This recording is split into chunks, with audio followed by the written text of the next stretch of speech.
मित्रों जय हिंद। एपी ज्ञान गंगा के यूट्यूब चैनल पर आप सबका हार्दिक स्वागत है।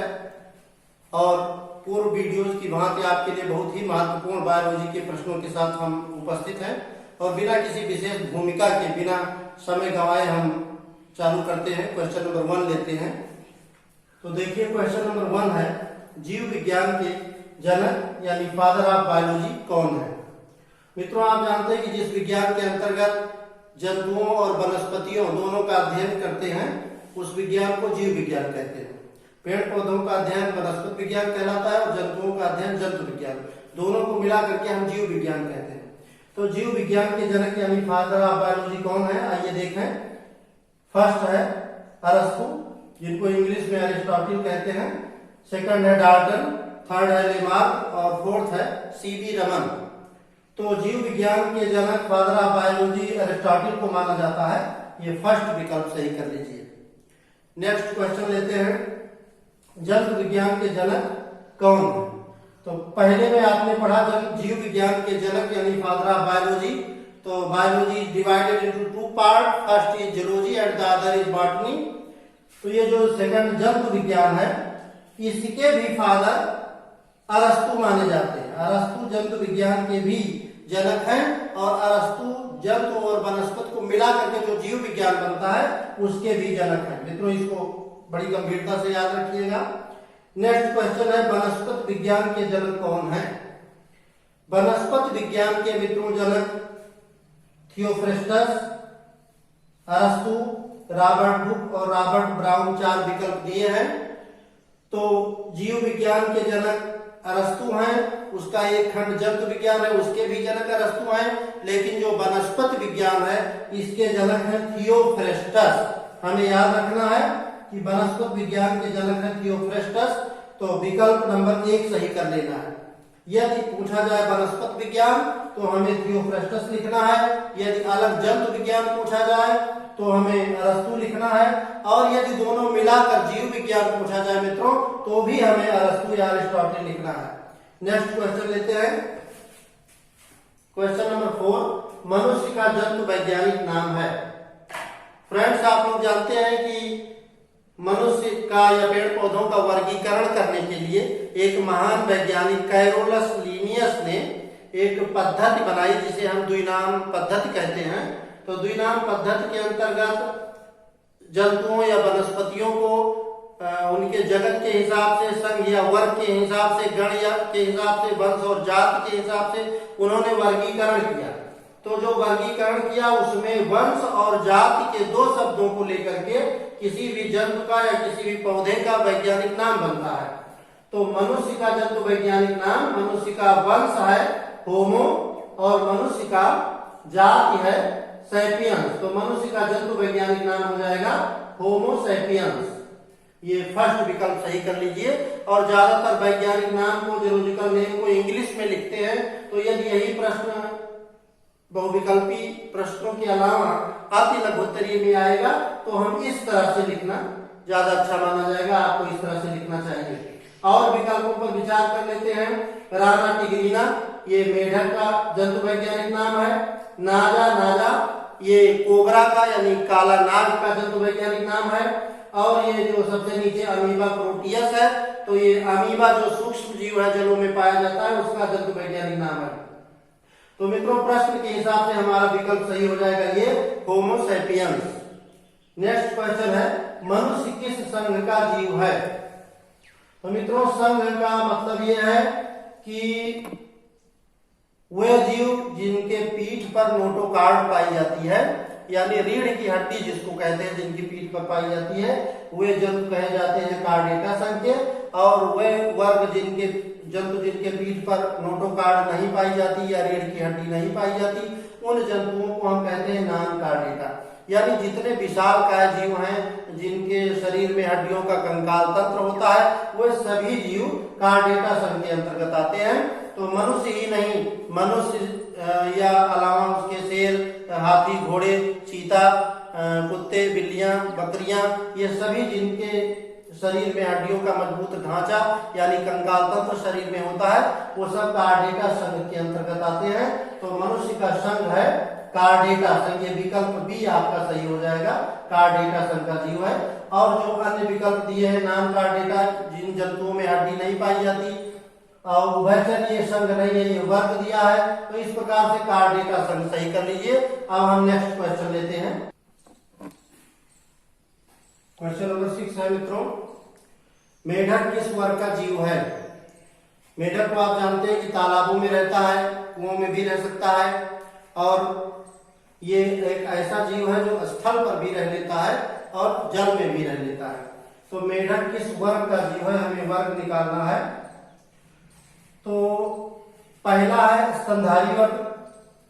स्तनधारी वर्ग में वे जीव आते हैं जिनकी मादा अपनी संतानों को स्तनपान कराती है, यानी मादा अपने संतानों को दूध पिलाती है, वे जीव स्तनधारी वर्ग के कहे जाते हैं। जैसे मनुष्य स्तनधारी वर्ग का जीव है, भैंस स्तनधारी वर्ग की जीव है, गाय स्तनधारी वर्ग का जीव है, शेर शेरनी स्तनधारी वर्ग के जीव हैं। यानी ये जो मेढक है ये अपने संतानों को स्तनपान तो कराता नहीं है, तो इसलिए ये विकल्प गलत हो जाएगा। लेकिन यही यदि किसी ऐसे जीव का पूछा जाता, मनुष्य का पूछा जाता, तो स्तनधारी सही होता।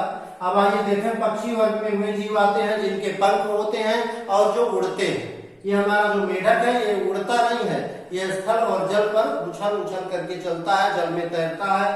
तो ये जो है पक्षी वर्ग विकल्प भी गलत हो जाएगा।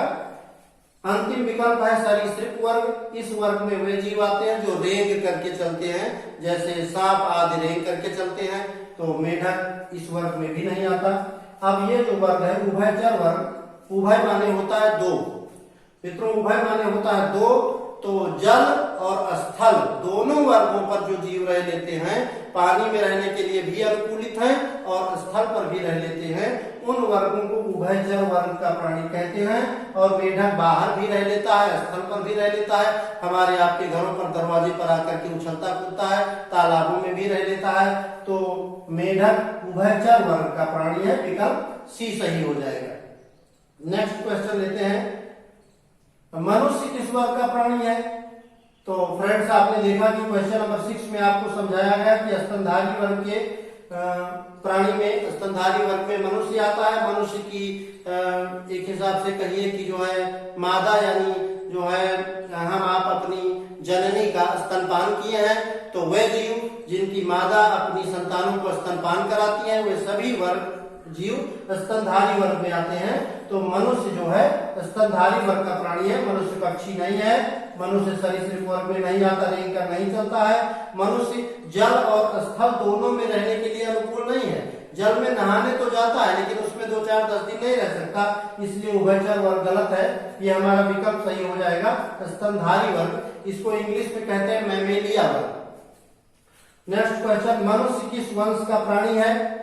मित्रों, किसी भी जीव जंतु का वैज्ञानिक नाम जो होता है उसमें दो शब्द सम्मिलित होते हैं, एक शब्द होता है वंश का और दूसरा शब्द होता है जाति का। तो मनुष्य का वैज्ञानिक नाम है होमो सैपियंस। मनुष्य का वैज्ञानिक नाम होमो सैपियंस है और उसमें दो शब्द है, तो जो फर्स्ट वर्ड है वो वंश कहलाता है और जो दूसरा शब्द है वो जाति या स्पीशीज कही जाती है। तो वंश यानी पहला शब्द, मनुष्य के वैज्ञानिक नाम होमो सैपियंस में ये पहला शब्द है होमो, तो मनुष्य का वंश हो जाएगा होमो, विकल्प सी सही हो जाएगा। और ये राना टिग्रीना मेढक का नाम है, तो मेढक का वंश राना है, अगर मेढक दिया होता तो ये सही हो जाता। कोबरा नाजा जो नाग है, काला नाग, उसका वैज्ञानिक नाम है नाजा नाजा, यदि नाग दिया होता तो ये विकल्प सही होता, लेकिन यहाँ मनुष्य की बात है तो आपका विकल्प सही है सी। ये जो लिबियो दिया है, तो लिबियो रोहिता रोहू मछली का वैज्ञानिक नाम है, तो ये रोहू मछली का वंश है। तो यदि मछली का पूछा जाता तो ये विकल्प सही हो सकता था, लेकिन यहाँ मनुष्य की बात है, मनुष्य का वंश है होमो। और इसी प्रकार से यदि मनुष्य की जाति पूछी जाए मित्रों, तो ये दूसरा प्रश्न लिया गया, मनुष्य की जाति क्या है। हमारे जो है टेक्निकल डायरेक्टर लोग या जो है हमारे मित्र लोग ये जो क्वेश्चन जिस सीक्वेंस में रखे हैं वो बहुत बहुत धन्यवाद के पात्र हैं कि आपको एक सीरियल में पढ़ने को मिल रहा है। तो वंश के बाद मनुष्य की जाति क्या है? जाति वही है जो मनुष्य का या किसी भी जीव के जंतु वैज्ञानिक नाम का दूसरा शब्द है। तो मनुष्य का वैज्ञानिक नाम है होमो सैपियंस। होमो सैपियंस, ये वाला विकल्प सही कर लीजिए। होमो है वंश और सैपियंस है जात। नेक्स्ट क्वेश्चन लेते हैं। वर्गीकरण की सबसे छोटी इकाई क्या है?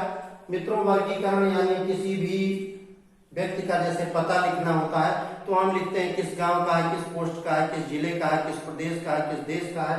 ऐसे हर जंतुओं का एक वर्गीकरण होता है, उससे हमें पता चलता है कि ये जंतु हैं कि वनस्पति हैं, किस वर्ग के हैं, किस गण के हैं, किस वंश के हैं और किस जात के हैं। तो वर्गीकरण की जो सबसे छोटी इकाई है यानी क्लासिफिकेशन में सबसे नीचे जो नाम आता है वो नाम है जातिका। जो वैज्ञानिक नाम में जो अंतिम शब्द है वो जाति कहा जाता है और वर्गीकरण की सबसे छोटी इकाई है स्पीशीज। तो ये हमारा बी वाला विकल्प सही हो जाएगा। वर्गीकरण की सबसे छोटी इकाई है जाति। नेक्स्ट क्वेश्चन, वर्गीकरण विज्ञान के जन्मदाता कौन है? तो मित्रों, वर्गीकरण सबसे पहले कैरोलस लीनियस नाम के वैज्ञानिक ने प्रामाणिक रूप से वर्गीकरण किया। उन्हीं का वर्गीकरण आज तक मान्य है। तो वर्गीकरण विज्ञान के जन्मदाता का यदि नाम आवे तो कैरोलस लीनियस का नाम हम सबको नहीं भूलना चाहिए और इसमें विकल्प सही हो जाएगा आपका बी। वर्गीकरण विज्ञान के जन्मदाता है कैरोलस लीनियस। यदि कहा जाए कि द्विनाम पद्धति के जन्मदाता कौन है? किसी भी जंतु के वैज्ञानिक नाम में दो नाम आते हैं तो वर्गीकरण विज्ञान के भी जनक है कैरोलस लीनियस। और द्विनाम पद्धति यानी जो साइंटिफिक नेम है स्पीशीज और जीनस से जुड़ा हुआ तो द्विनाम पद्धति के भी जन्मदाता है हमारे कौन? Carolus Linnaeus. इनका नाम मित्रों नहीं भूलना चाहिए। द्विनाम पद्धति की बात हो या वर्गीकरण विज्ञान की बात हो या जो है जूलॉजिकल बॉटनिकल नेम की बात हो तो ये कैरोलस लीनियस एक जाना पहचाना नाम है मित्रों, इसको मत भूलिएगा। अब नेक्स्ट क्वेश्चन लेते हैं। मित्रों, 12th क्वेश्चन के बाद 13 क्वेश्चन नंबर लेते हैं। जीवन की सबसे छोटी इकाई क्या है? फर्स्ट ऑप्शन है ऊतक, सेकंड है कोशिका, थर्ड है अंग और फोर्थ है अंग तंत्र। तो मित्रों, हमारा शरीर या किसी भी जीव का शरीर अनगिनत छोटी छोटी कोशिकाओं से मिलकर बना होता है। तो कोशिकाओं से हमारा शरीर बना है तो जीवन की जो सबसे छोटी इकाई है उसे कोशिका या सेल कहते हैं। तो ये हमारा विकल्प सही हो जाएगा बी। अब और विकल्पों पर चर्चा करते हैं कि कोशिकाओं का जो समूह है एक ही प्रकार की शरीर में जो तमाम कोशिकाएं हैं तो उन कोशिकाओं के समूह को हम ऊतक कहते हैं। और शरीर में हाथ, पैर, आंख, नाक, कान आदि अंग हैं और अंगों का जो समूह है इसे अंग तंत्र कहते हैं। तो जीवन की सबसे छोटी इकाई हो जाएगी कोशिका। नेक्स्ट क्वेश्चन है, कोशिका की खोज किसने की थी? मित्रों, शरीर कोशिकाओं से बना होता है और अनगिनत कोशिकाएं, करोड़ों अरबों खरबों कोशिकाएं शरीर में होती है। तो कोशिका को इंग्लिश में सेल कहते हैं। कोशिका की सबसे पहले खोज रॉबर्ट हुक नाम के एक वैज्ञानिक थे। रॉबर्ट हुक ने 1665 ईस्वी में रॉबर्ट हुक नाम के वैज्ञानिक ने कोशिका की खोज की और ये पता लगाया कि कोई भी शरीर कोशिकाओं से मिलकर के बना होता है। तो ये हमारा विकल्प सही हो जाएगा ये। अब हम और भी विकल्पों का विचार करेंगे। मित्रों, रॉबर्ट ब्राउन ने कोशिका के अंदर एक अंग होता है जिसे केंद्रक कहते हैं। तो केंद्रक महत्वपूर्ण अंगों में से है कोशिका के, कोशिकांग है। तो रॉबर्ट ब्राउन ने केंद्रक की खोज की थी। यदि आपसे पूछा जाए कि केंद्रक की खोज किसने की तो आप कहेंगे रॉबर्ट ब्राउन। वाटसन एवं क्रिक वैज्ञानिक जो हैं इनको नोबेल पुरस्कार मिला था डीएनए के डुप्लीकेशन पर या डीएनए के द्विगुणन पर। इन्होंने अपने विचार दिए थे और उसका मॉडल प्रस्तुत किया था। तो वाटसन एवं क्रिक ये डीएनए मॉडल के लिए प्रसिद्ध हैं मित्रों। और मेंडल, इनका पूरा नाम ग्रेगर जॉन मेंडल है। तो मेंडल मटर के पौधे पर आनुवंशिकता के संबंध में प्रयोग किए थे। तो यहाँ पूछा गया है कि कोशिका की खोज किसने की, तो विकल्प सही हो जाएगा ये रॉबर्ट हुक। मित्रों, इन प्रश्नों को पढ़ने का तात्पर्य है कि हम चारों विकल्पों के बारे में जानें कि कौन सा विकल्प किस चीज के लिए है। यदि ये प्रश्न या इनके जो है सीक्वेंस बदल जाते हैं या इनका भाव बदल जाता है तो हम जब चारों विकल्पों को समझे रहेंगे तो हम पहचान पाएंगे कौन सा विकल्प सही है। यदि कोशिका की जगह पर यहाँ केंद्रक की बात होती तो रॉबर्ट ब्राउन सही हो जाता, लेकिन कोशिका की खोज रॉबर्ट हुक ने की थी और 1665 ईस्वी में। नेक्स्ट क्वेश्चन है, रचना एवं कार्य में समान कोशिकाओं के समूह को क्या कहते हैं। तो मित्रों, कोशिकाओं से हमारा शरीर बना है और कोशिकाएं जो एक ही रचना की कोशिकाएं हैं और एक ही काम की कोशिकाएं हैं, उन कोशिकाओं के एक समूह को हम ऊतक कहते हैं। यानी कोशिकाओं के समूह को हम ऊतक कहेंगे तो ये जो हमारा विकल्प है इसमें हमारा सही हो जाएगा ऊतक। और ये अंग के समूह को अंग तंत्र कहते हैं और जीवन की छोटी इकाई को कोशिका कहते हैं और शरीर में हाथ पैर आदि अंग हैं, इन्हें आप जानते हैं। तो रचना एवं कार्य में समान कोशिकाओं के समूह को ऊतक कहते हैं। आइए क्वेश्चन नंबर 16 देखते हैं, केंद्रक की खोज किसने की। मित्रों, जैसा कि यहाँ आप देख चुके हैं कि कोशिका की खोज रॉबर्ट हुक ने की और यही आपको बताया गया है कि केंद्रक की खोज की थी रॉबर्ट ब्राउन नाम के साइंटिस्ट ने। तो ये आपका विकल्प सही हो जाएगा Robert Brown, question number C सही हो जाएगा आपका। अब डाल्टन ने क्या किया, ये एक रासायनिक है और मेंडल ने आनुवंशिकता के प्रयोग किए हैं, मटर के पौधे पर प्रयोग किए हैं और रॉबर्ट हुक इन्होंने कोशिका की खोज की थी। यदि कोशिका पूछा जाए तो रॉबर्ट हुक सही हो सकता था, लेकिन केंद्रक की खोज रॉबर्ट ब्राउन ने की थी। नेक्स्ट क्वेश्चन है, रुधिर किस प्रकार का ऊतक है। मित्रों, आप जानते हैं कि शरीर में रुधिर की एक अहमियत है और रुधिर 3 प्रकार का होता है। एक है लाल रक्त कणिकाएं जिसे आरबीसी कहते हैं, दूसरा श्वेत रक्त कणिकाएं जिसे डब्ल्यूबीसी कहते हैं और तीसरा होता है प्लाज्मा। तो ये रक्त जो है ये हमारा तरल होता है, तो तरल संयोगी ऊतक में आता है। इसमें जो बाकी नाम दिए हैं इसमें तरल शब्द नहीं है, ब्लड हमारा तरल होता है, तो तरल संयोगी ऊतक हम ब्लड को कहेंगे और ये विकल्प सही हो जाएगा बी। नेक्स्ट क्वेश्चन है कि रक्त का रंग लाल किसके कारण होता है। तो ये बड़ा कॉमन क्वेश्चन है और इतना महत्वपूर्ण है कि अक्सर परीक्षाओं में पूछ ही लिया जाता है, खून का रंग लाल क्यों होता है। तो विकल्प नंबर 1 है कि क्या लाल के कारण खून का रंग लाल होता है। नहीं, लाल मुख के अंदर ये पाया जाने वाला द्रव है जिससे भोजन चिकना होता है, भोजन को अंदर आंतरिक अंगों में पहुंचाने में, आंत तक पहुंचाने में इसकी महत्वपूर्ण भूमिका होती है। ब्लड के रंग से लाल का कोई तात्पर्य नहीं है। दूसरा देखें डब्ल्यूबीसी, तो ये डब्ल्यूबीसी व्हाइट ब्लड कार्पस्यूल्स, इसको हिंदी में कहेंगे श्वेत रुधिर कणिकाएं। तो जब ये श्वेत रुधिर कणिकाएं हैं तो रक्त के लाल रंग से इनका कोई संबंध नहीं है। तीसरा ये विकल्प एक है मित्रों विटामिन, तो विटामिन जो है ये ताकत की चीज है, vitamin A B C D E के और विटामिन ई आदि, ये रक्त के रंग से इसका कोई तात्पर्य नहीं है। हाँ, विटामिनों की वजह से रक्त की कमी या रक्त की अधिकता या रक्त प्रचुर मात्रा में शरीर में होना, ये इस पर निर्भर हो सकता है। लेकिन प्रश्न है कि रुधिर का रंग लाल किसके कारण होता है, तो एक आपका विकल्प बचता है, रुधिर का लाल रंग होता है हीमोग्लोबिन के कारण। तो आप इस प्रकार से 18 प्रश्न पढ़ चुके हैं। अब हम नेक्स्ट क्वेश्चन लेते हैं। मित्रों, क्वेश्चन नंबर 19 है, लार में कौन सा एंजाइम पाया जाता है। बड़ा कॉमन सा प्रश्न है और अक्सर परीक्षाओं में पूछा जाता है। लार सब लोग जानते हैं, मुंह में लार बनती है, लेकिन इसमें कौन सा एंजाइम है, कौन सा तत्व है, ये लोग नहीं जानते हैं। तो लार में पाया जाने वाला एंजाइम है, इसको आप याद रखें, टाइलिन। लार में पाया जाने वाला एंजाइम टाइलिन है। ये जहां भी रहेगा वो विकल्प सही हो जाएगा, तो विकल्प सही हो जाएगा सी। नेक्स्ट है, शरीर की सबसे बड़ी ग्रंथि कौन सी है। तो शरीर की सबसे बड़ी ग्रंथि लार ग्रंथि, ये बड़ी ग्रंथि नहीं है, वो गुहा में पाई जाती है, लार स्रावित करती है। आमाशय, भोजन मुख से होता हुआ जब अंदर जाता है तो आमाशय में पहुंचता है। ये थायराइड, ये भी ग्रंथि छोटी होती है और शरीर में पाई जाने वाली सबसे बड़ी ग्रंथि का नाम है लीवर, या इसे हिंदी में यकृत कहते हैं। तो आपका विकल्प सी सही हो जाएगा। क्वेश्चन नंबर 21, एक स्वस्थ मनुष्य का रक्तचाप कितना होता है। रक्तचाप का मतलब है मित्रों ब्लड प्रेशर से ब्लड प्रेशर इंग्लिश में इसको कहते हैं, हिंदी में रक्तचाप कहते हैं।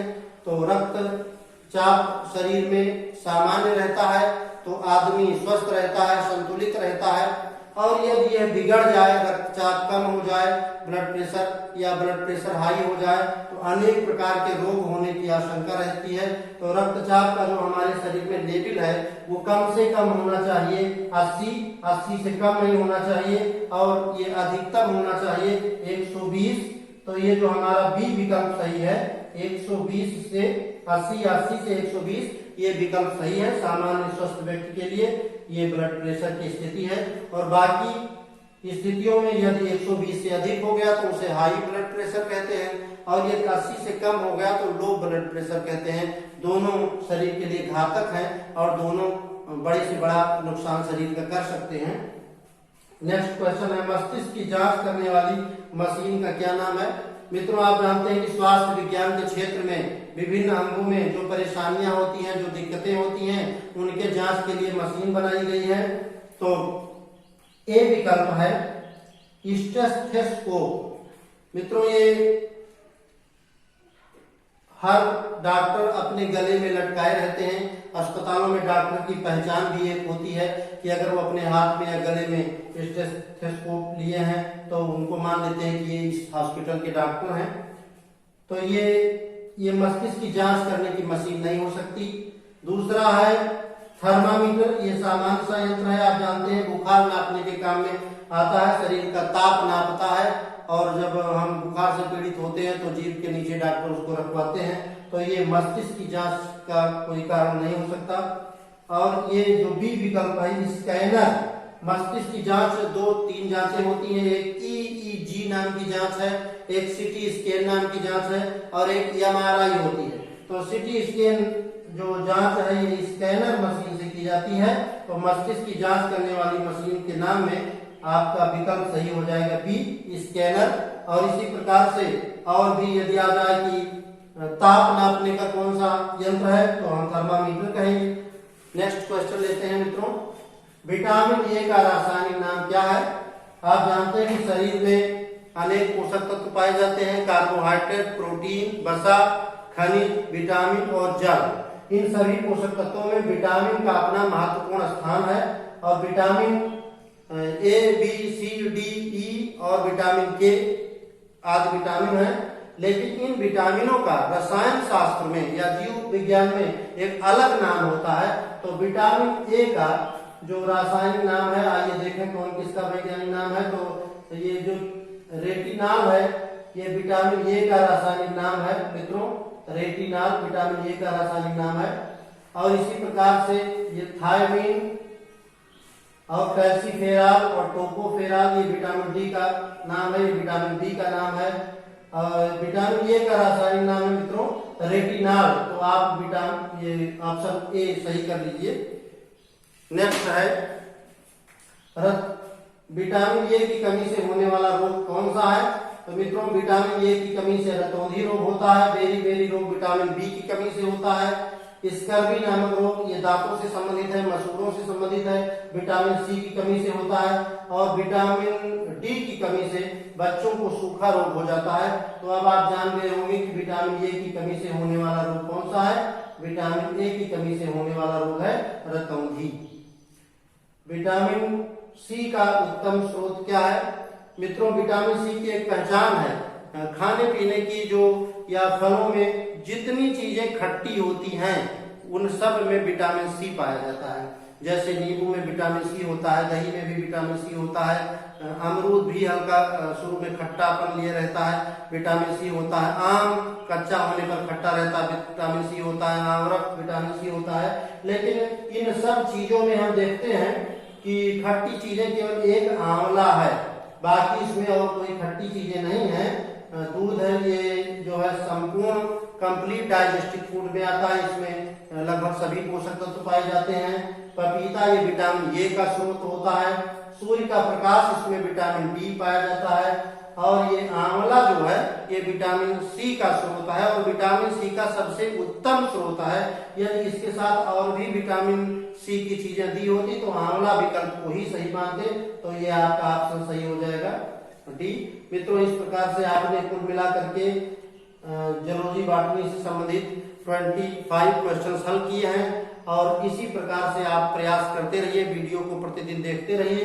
हम भी आपके साथ प्रयास करते रहेंगे, क्योंकि कहा गया है practice makes a man perfect. यदि प्रतिदिन ईमानदारी से हम आप प्रयास करते रहेंगे तो कोई भी मंजिल आसान नहीं है। अब इन्हीं शब्दों के साथ आपसे विदा लेते हैं और फिर अगले वीडियो में मिलते हैं। मित्रों, जय हिंद।